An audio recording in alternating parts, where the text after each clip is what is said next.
Thank you so much for having me here. I'm just going to first tell you a little bit about myself, but first, I'm a mom. So I want to first tell you about my family because they are my pride and joy. This is my husband, Andy. He is the minister at Winterville Christian Church. We moved down here about 15 months ago from Michigan. So a lot of different weather here. We're both originally from Iowa. We were both born and raised in Iowa, going to the Christian Conference Center in Newton. My Cairo year during my Cairo years, we lived 3 hours, my family lived 3 hours away from the camp, and we were driving down to the camp, and I said, I'm gonna find my husband at camp. My mom's like, let's wait about that, not yet, let's not have that conversation. So I went all through middle school, all through high school looking, and I ended up interning as a summer staff at the camp down there, and Andy at the time was going to school and was the summer cook. And I thought, he's a disciple and he can cook, I gotta snatch this one up. So we got married at the camp and have been married for almost 18 years now. Our oldest is right behind him. Her name is Justine, and she lives in Ohio and goes to Kent State University in Ohio. Our middle daughter is the one in the middle, that's Grace. She is a sophomore and is the current RCYW Vice Moderator, which is the regional youth cabinet for the region here. And the youngest, which is closest to me, is Lexi, and she is a spunky 8th grader. And I'll just leave it at that. That's my wild child.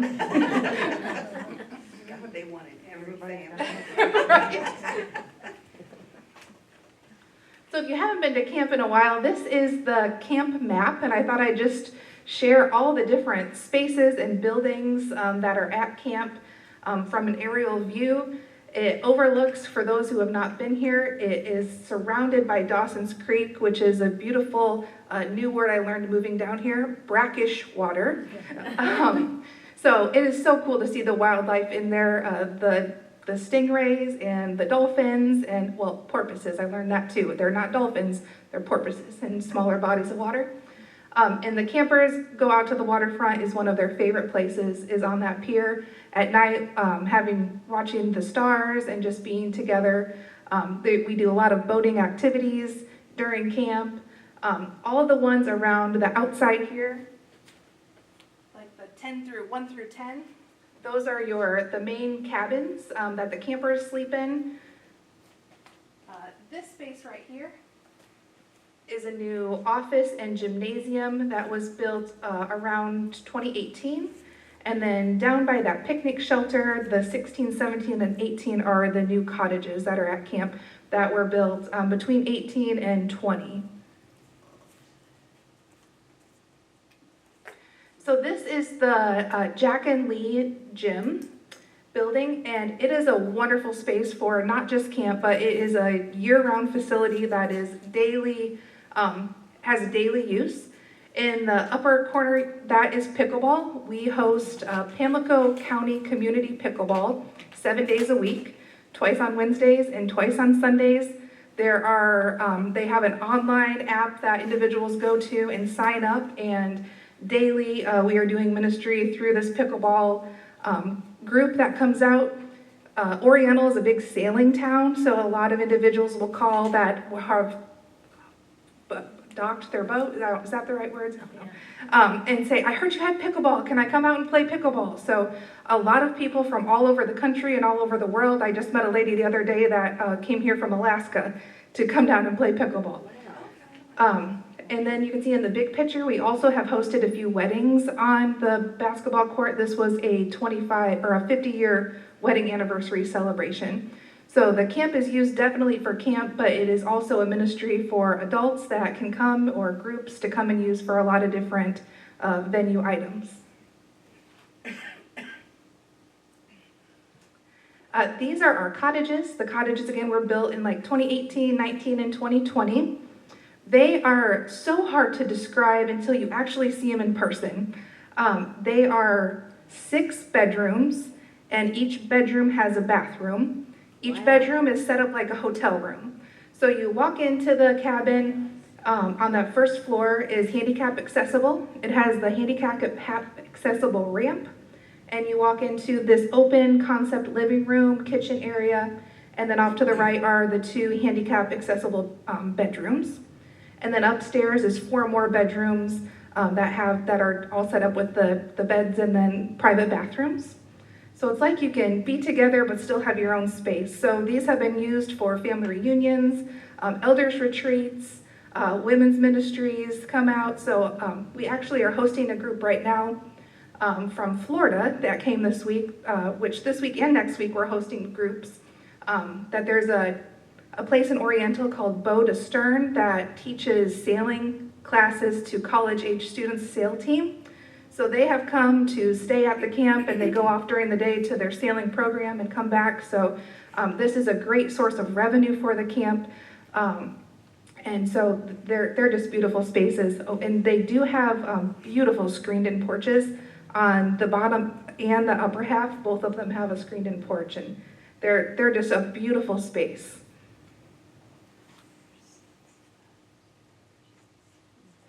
So in the year I've been here, we have just been continuing to blossom and have lots of different groups. And I just wanted to highlight some of the ways that Camp Caroline provides ministry to other groups. We'll start in the top left corner there. That is a women's group out of Hilliard that come down each year, rent one of the cabins. They go out and do day trips to the ocean and Oriental and come back and have fellowship and time together in the cottages. The upper middle is a group, a Spanish-only speaking youth ministry that comes and uses the camp for their weekend family retreats and youth ministry retreats. The upper right-hand corner is Disabled Outdoorsmen USA. This is their 3rd year that they've come to Camp Caroline, and they have felt like this is a home away for home for them. The individuals that come are all disabled and have not found a space that they could have the mobility and the space that they need by the water, and Camp Caroline has provided that for them with the cottages.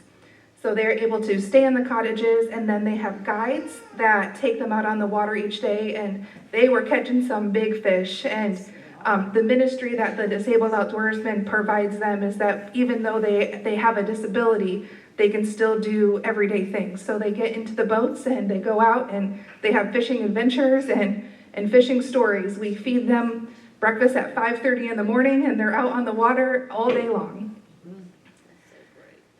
The bottom left corner is Covenant Christian Church. A lot of churches have, in our denomination and through the region, have adopted or sponsored different places of the camp.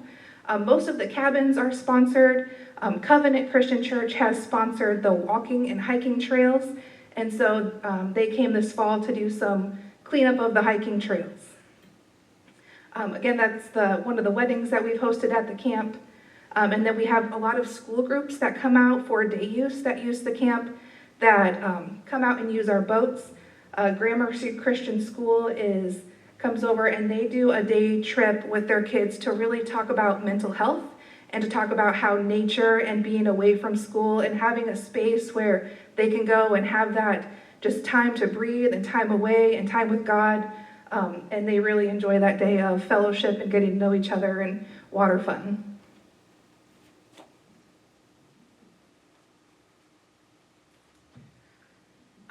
Some of our new groups that we are hosting this year are Pamlico Christian Academy Schools is a school in the Pamlico district that does not have a gym.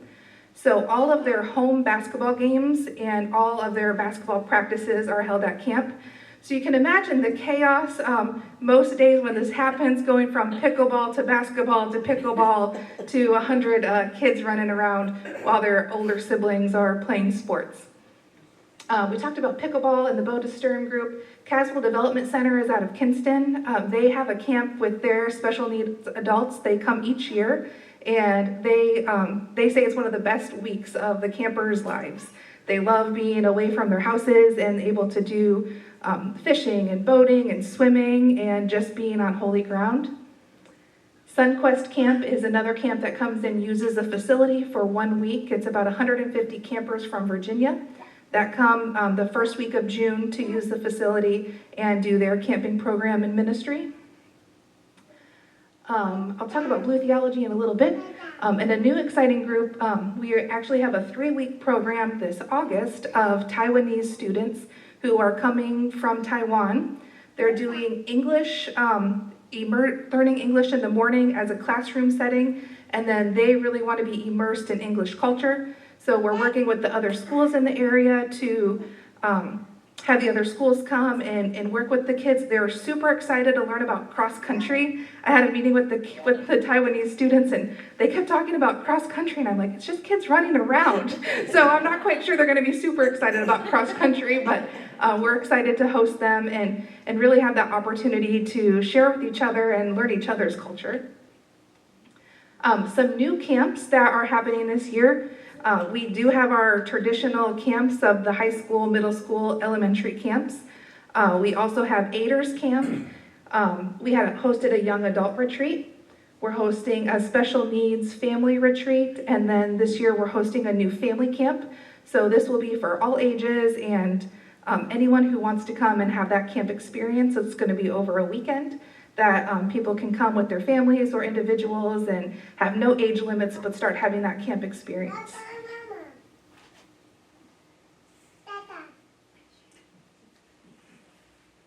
An event that I'm really looking forward to and excited about is a Creation Care Retreat.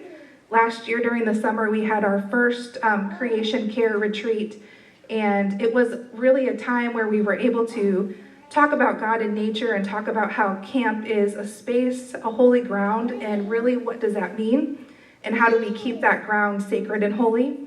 So this event is focusing on how we can take the experiences and the things that we're learning at camp out into our churches, out into our communities, out into our homes. This also, let me go to the next one. One of the things that came out of the first Creation Care Retreat was the erosion that is happening at camp. So we want to continue to keep our ground holy and keep our ground there. So we have been working with the native shoreline individuals who are helping us install a native shoreline at Camp Caroline.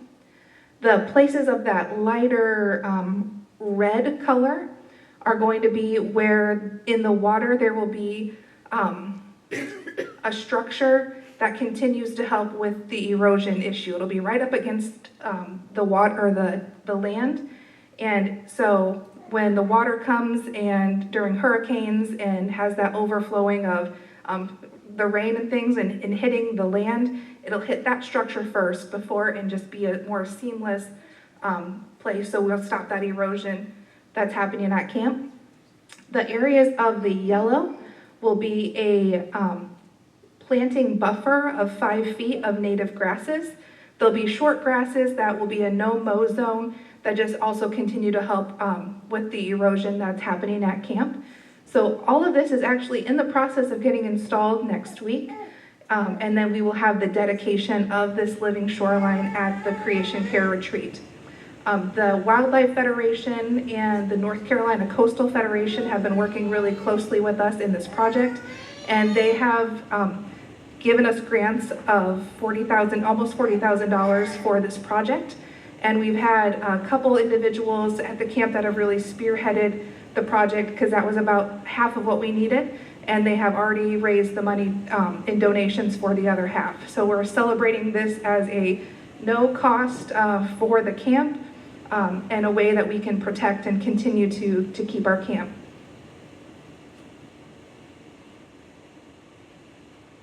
Blue Theology is another ministry that came out of the Creation Care Retreat. It is an ecumenical ministry that was really formed in California, and it is for high schoolers, any age group, mission trips of churches to come and experience marine biology and how that intertwines with creation and God and nature. So last year, Blue Theology was really hoping to be at Camp Caroline, but they ended up staying at Duke Marine College instead. They had a great experience, but we're really hoping to get at Camp Caroline, and this summer it's going to be a possibility. So there are 6 weeks that we will have mission teams that are coming to the camps to stay in the cottages, coming in Sunday and leaving on Friday. And we'll be going out most days they're going to Duke Marine Lab, they're going to the aquarium, they're going to do ocean pickup and cleanup, and really learn how marine life and their faith intertwine together.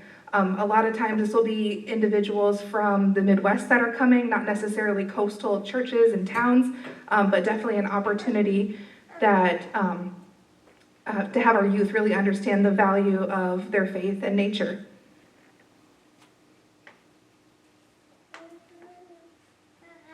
So you're probably thinking, well, that's a lot. How do you do all that? Part of it is our summer staffing program. We are in the process right now of hiring for our summer staff to have all these things possible. In the past, and as a previous summer staff person, it's a lot of jobs. You're going one way, going another way. So we're kind of focusing our internships this year to be really based on a certain skills or certain things that the camp needs, and also something that our college-age students can put on their resume and not just say summer camp intern, but really be focused more in their field of work or where they would like to go in their field of work. So we are looking for right now a marketing intern that would really do our social media presence, someone that understands TikTok and Facebook and all those things to really promote to our campers, and that age group too, why you want to come to camp, what's happening at camp, and all the fun activities around camp. Our outdoor education intern would be someone that maybe is going into early education, someone that will be working directly each week with our summer camp directors to keep our camp programs going, to be that person that is one step ahead of the camp to getting games set up and campfires set up and really with our children at the camp. Our culinary intern would be in the kitchen a lot, someone that is really focused on the kitchen and dietary needs and all the different dietary needs that happen at camp. The creation care intern will be focused on helping our camp and getting the promotion and the why out to our campers of why we're doing some of the things we're doing. Really take our campers out to the living shoreline and say why we're doing this and talk about erosion. Another exciting thing that camp is doing is we just started composting. So that would be another thing that the creation care intern would do, is really talk about composting, explain why we're doing the composting, and help keeping those compost bins churning and good.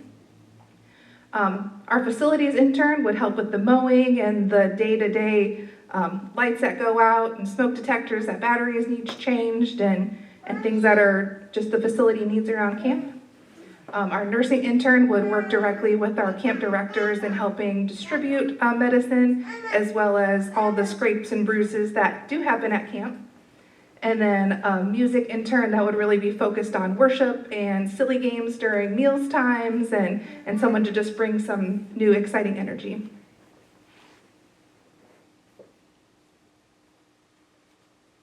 This year at camp, we are actually celebrating our 70th year of ministry. I'd love to have a show of hands of how many have been to Camp Caroline. Awesome. Wow, that's awesome. That's incredible.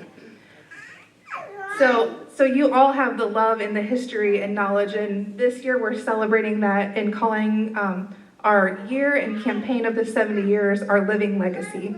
We're talking about all the stories and memories and generations of memories of holy ground and special moments that everyone has had at camp, and promoting paving the way for 70 plus more years of ministry at Camp Caroline. Some of those ways that we're celebrating, we're already getting through the year here, have been the MLK Unity Brunch and then our spring retreats. An upcoming event is March 15th and 16th with our Disciples Women Ministry. Do you want to talk more about that? Well, we're going to, I think Amber and I talked yesterday that we're extending the deadline to register to the, let's see, Amber, we go the 15th to the 13th. 13th, yep. So it's an online registration, and I can show you and Tom and everybody where it is. We're having a joint retreat with the reunion retreat. So Disciple Women and Reunion Retreat will be down there the same day. We can go down on Friday night. There'll be a light meal. if you want to spend the night, and then our program, Amber, is 9 to 3 9 to the 3, following day. We'll have, our Disciple Women will have, our basket party, our woman-to-woman presentation from Southeast Asia, and then a new grant that one of our pastors has received, Michelle Beach, and she's actually a seminarian, but she has placed a grant in to develop conversation circles. It's a new ministry for women, and we're going to learn all about that. So we're really excited to be, Amber, for our groups. Our groups are going to be together, so we'd love to have anybody. We'll get it, Tom, maybe we'll send out an email with the link again on it. I think we've had it out, but we'll have a new link to go out and go in, and men and women too. I mean, it's just because we're all together that weekend. Yeah. So hope that some of you can go. That's the 16th. Go down 15th if you want, but the main program's on March 16th. Thank you, Penny. Yeah, there's so many exciting things, and I have so much energy when I come and share this because there are so many wonderful programs that are happening at camp, the outside groups that are coming in, and also events that our disciples are hosting. And every event that we have like that brings in revenue, and that revenue helps keep our buildings going and our camp program continuing to run. And that's the ministry of the camp, is for youth, but also all adults. That it is a space that everyone is welcome to have holy ground and rest and renewal in that time. And so we are excited for all of these events to come and that we've had so far. Here are the camps we had in 2023. Our UNO camp is our young campers that are kindergarten and first grade, and they come with their parents. The bottom left is our JYF, which is 3rd, 4th, and 5th grade campers.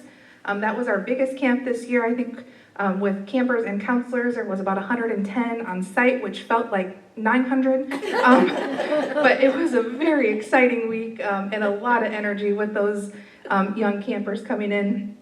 Our Cairo age campers was a smaller group, but a really special time for them to bond and connect and grow closer in their faith. Created to Be Me is a special camp for 8ers, and then CYF Conference is the high schooler camp. Again, another just great opportunity, and friendships just growing like crazy in there. And as a mom of campers too, it is so cool to see your kids blossom at camp. I get a really cool inside view, which my kids don't always love that I get that inside view, but it is just so cool to see the bonds that they're creating, especially coming from so far away. You worry about that as a mom, and they are making lifelong friends at Camp Caroline. My last and final slide is the Camp Caroline, Our Living Legacy, which is, there's a lot of information on your tables, and I can bring it to the other tables that don't. The Camp Caroline Living Legacy is our March Spring Appeal information. In March, the money that goes to camp and the Camp Spring Appeal stays at Camp Caroline. It helps the facility and the property and the needs that we have, as our buildings are still needing a little bit of love, and there's always stuff. You guys have a big building too. There's always stuff to keep things going at camp and to keep the ministry happening. So our Spring Appeal, if you are on Facebook, if you like Camp Caroline, the whole month of March, we have different stories of individuals who have been at camp or are campers currently that are sharing their stories about camp and why it means so much to them and why they give to this March Spring Appeal. That is my last slide, and I feel like I have said a lot of things, and a lot of heads are like, wow, and I would love it if you have questions or would love to share your stories of camp. Yes. I have one right now. Uh-huh. The monies that we send, if we designate Camp Caroline Development, does all of that money go there also? Yes. It it doesn't have to be this way? It does not have to be this one. No, any time of the year, if you designate to Camp Caroline Development Fund, it goes to Camp Caroline. Okay. Yes. This Miss Linda told us a long time ago that we needed to designate. Yes, that helps get your gifts right to that development fund and helping with the the camp structures and facilities. Because I do that for us and the church also. Yeah, perfect. Yes, that's great. Any other questions? Yes. It's not a question. I would like to share a quick Yes. little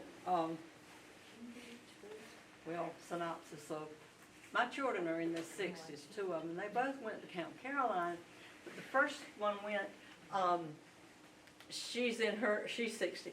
But anyhow, she wrote all of her letters that she would be sending to people, the family and friends or whatever, before she went. and then she, after she got there, she would just mail them because they were already having a great time, busting soaps, you know. Yes. Yes. If you go down just to stay for a weekend, is there a place to park a small boat? Yes. Yes. And the great thing too is there is a public boat ramp just about a mile away.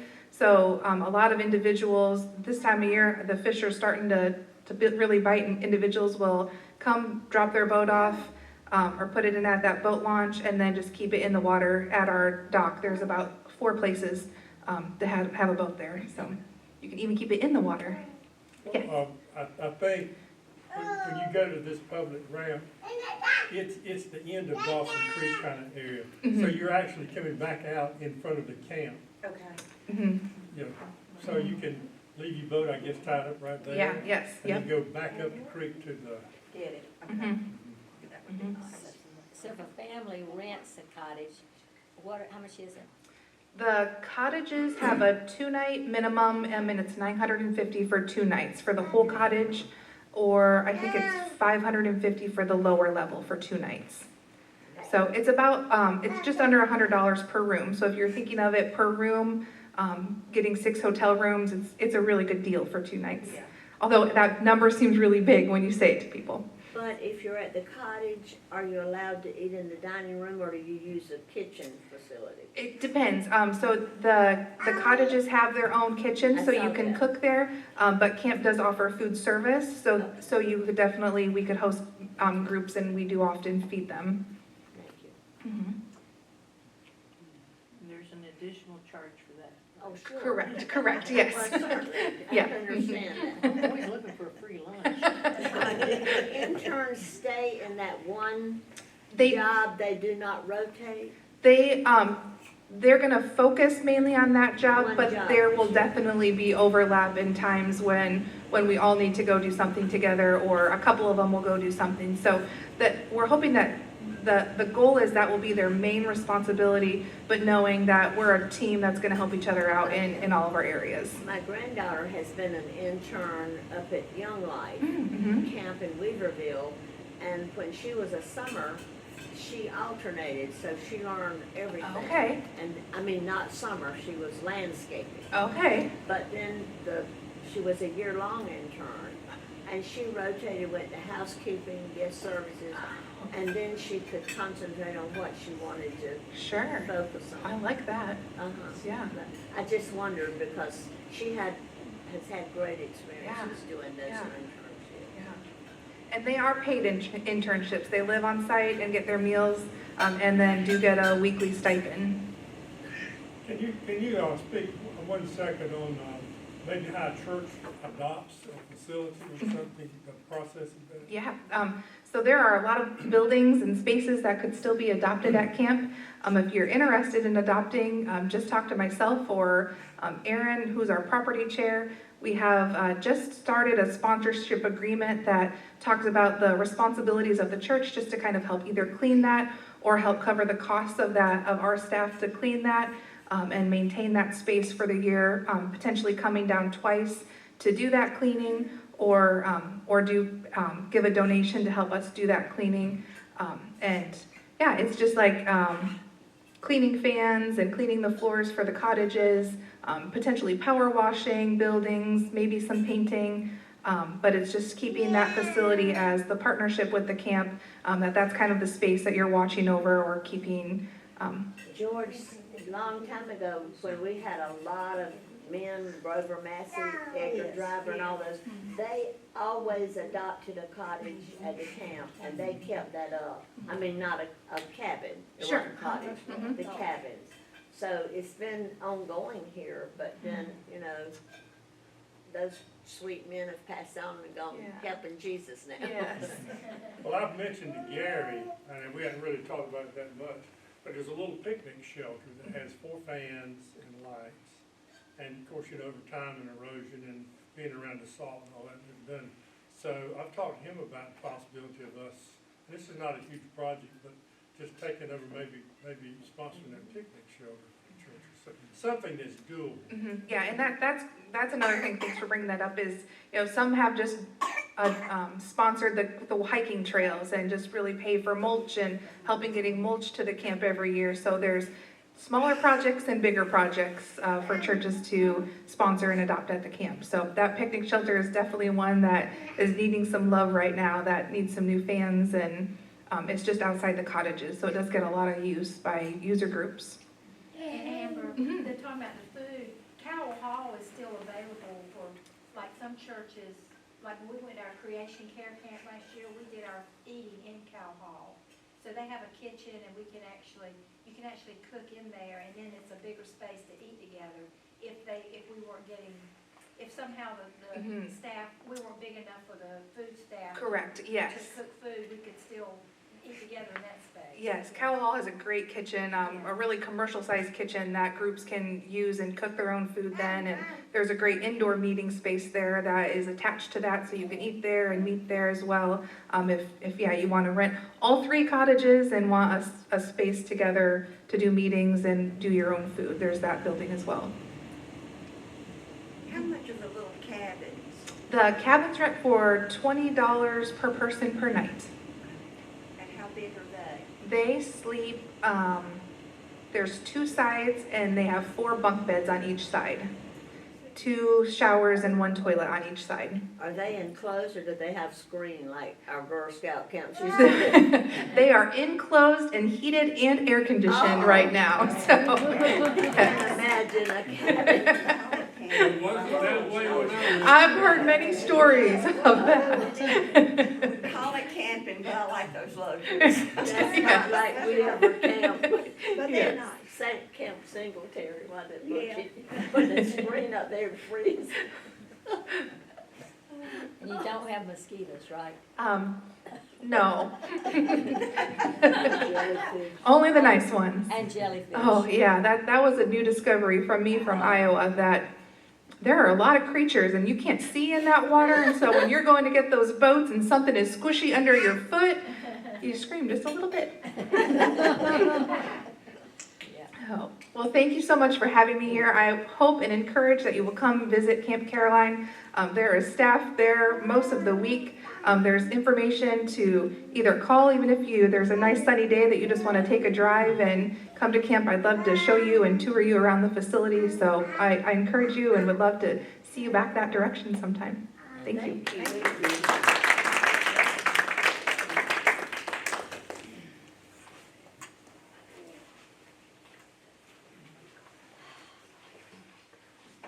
On behalf of our circle, our CWF, we'd like to present Amber with this little gift for her coming and speaking with us, and then that's another one.